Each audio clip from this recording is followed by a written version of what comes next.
Frankenstein feels like the film that Guillermo del Toro has been destined to make his whole career.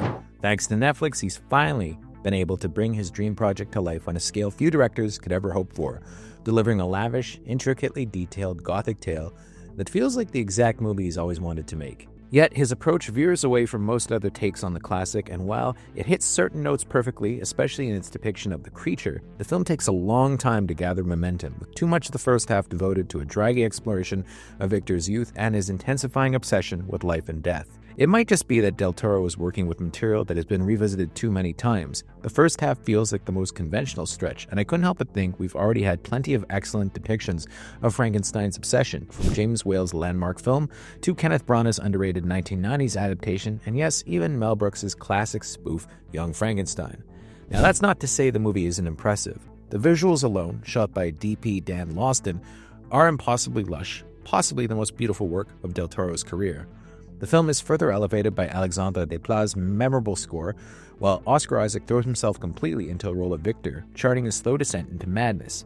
He's easily the most cruel and unsympathetic Victor we've ever gotten on screen, played less as a tragic genius and more as a villain whose cold indifference to the consequences of his action makes him feel like the ultimate abusive parent. Where the movie truly excels is in its treatment of the creature. Jacob Elordi proves to be ideal casting, embodying a figure who is monstrous, yet utterly sympathetic.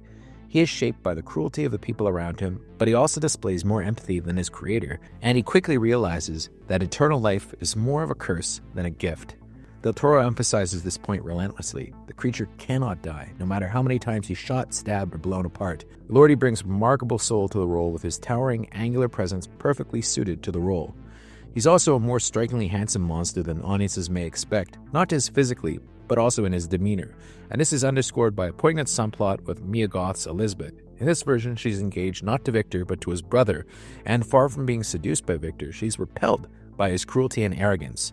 The supporting characters are also excellent, with Christoph Waltz chewing the scenery with relish as Victor's benefactor, and David Bradley offering quiet warmth as the blind hermit who shows the creature rare compassion. And while Frankenstein will mostly be watched on streaming because of its Netflix release, it's clearly crafted for the big screen and would not feel out of place on an IMAX screen.